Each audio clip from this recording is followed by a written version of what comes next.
안녕하세요. 오늘은 개인 파산, 이 주제를 좀 깊이 파고 들어볼까 합니다. 특히 어떤 실제 사례들에서 개인 회생 말고 파산이 더 나은 선택이었는지 그 법률 전문가 분석 자료들을 좀 보면서 이야기 나눠보겠습니다. 이번 시간에 저희 목표는요. 개인 파산 승인 조건 그리고 또 면책받는 분들의 어떤 공통점 같은 걸 좀 이해해 보는 거예요. 복잡한 법률, 금융 얘기, 이거 핵심만 좀 빨리 알고 싶다 하시는 청취자분들께 도움이 되면 좋겠습니다. 자, 그럼 바로 시작해 볼까요? 우선 기본 개념부터 좀 짚고 가죠. 개인 파산이라는 게 기본적으로는 빚 갚을 능력이 없다. 이걸 법원에 인정받는 거잖아요. 그래서 지금 가진 재산을 정리해서 채권자들한테 나눠주고 남은 빚은 이제 면책받는 그런 제도인데요.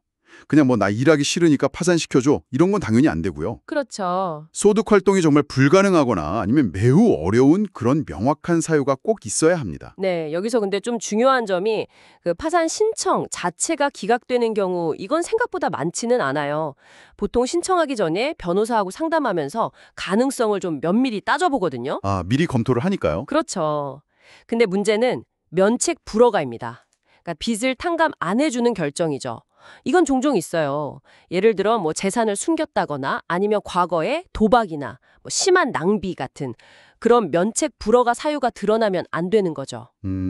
그렇군요. 그래서 처음 상담할 때부터 모든 걸 좀 투명하게, 솔직하게 다 말씀하시는 게 정말 중요합니다. 네, 실제 사례를 보면 이게 좀 더 와닿을 것 같은데요. 첫 번째 사례가 70대 어르신이었죠. 네, 맞습니다. 이분은 그 보이스피싱 사기로 한 8천만 원 정도 빚을 지셨고요. 오. 연금 같은 월소득을 다 합쳐도 최저 생계비에 좀 못 미치는 그런 상황이셨어요. 고령이시기도 하고 건강도 안 좋으셨고요.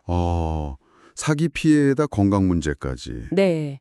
이 경우는 그래서 고령, 건강 문제 이것도 있지만 그 사기 피해자라는 점, 그러니까 본인 잘못이 아닌 외부 요인 때문에 빚이 생겼다는 게 아마 중요하게 작용했을 겁니다. 이런 불가항력적인 사유가 있으면 아무래도 설득력이 더 있죠. 시간이 한 1년 정도 걸리긴 했지만 결국 면책 받으셨어요. 그렇군요. 청취자분들도 혹시 정말 예상치 못한 일로 어려움을 겪으실 때 그 경위가 파산 절차에서 이렇게 중요하게 고려될 수 있다는 걸 좀 보여주는 사례 같네요. 자, 근데 다음 사례는 이거 정말 흥미롭습니다. 비교적 젊은 분이셨어요.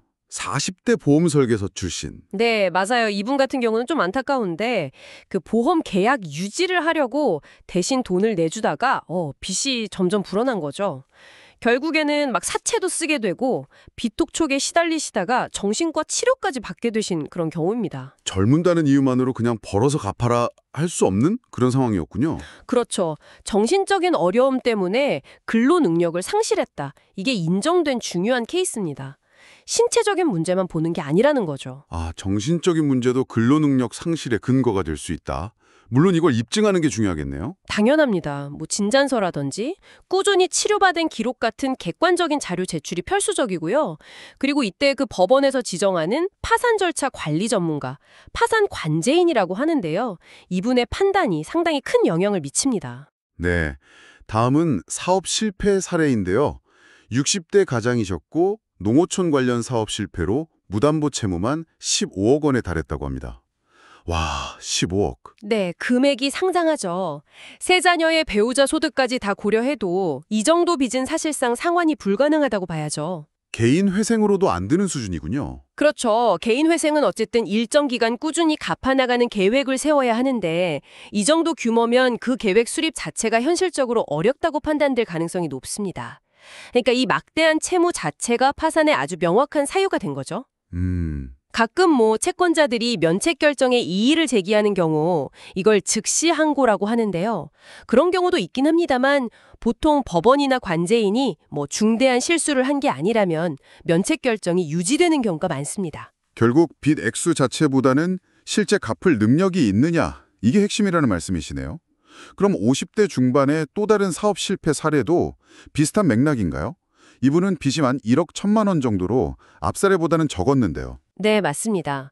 액수만 딱 보면 이거 회생으로 일부 갚을 수도 있지 않나 싶을 수 있어요. 근데 이분은 여러 차례 수술을 받으셨고 만성질환 때문에 의사로부터 아예 근로 불가 권고를 받으신 상태였어요. 기초생활수급자이기도 하셨고요. 아, 건강 상태 때문에 일을 전혀 할 수 없는. 네. 그러니까 빚액수가 얼마냐 보다도 실제 근로 능력이 상실되었는지 여부가 파산 결정에 더 결정적인 요인이 된 거죠. 그렇군요. 마지막으로 그 법인 파산이랑 개인 파산이 좀 얽힌 경우들도 있었다고요. 아, 네네. 그런 경우도 종종 있습니다. 회사 대표가 회사를 살려보려고 개인 자격으로 대출을 받아서 회사에 넣는다거나 아니면 회사 자금이랑 개인 자금이 막 뒤섞여 버린 경우죠. 복잡하겠네요. 네, 좀 복잡하죠.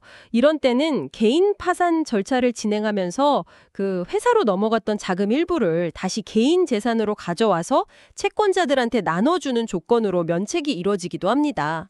일종의 화해 계약 같은 건데요. 예를 들어 한 1,000만 원이나 2,000만 원 정도를 변제하는 조건으로 면책을 받는 식이죠. 아, 일부 변제를 하고 면책을 받는군요.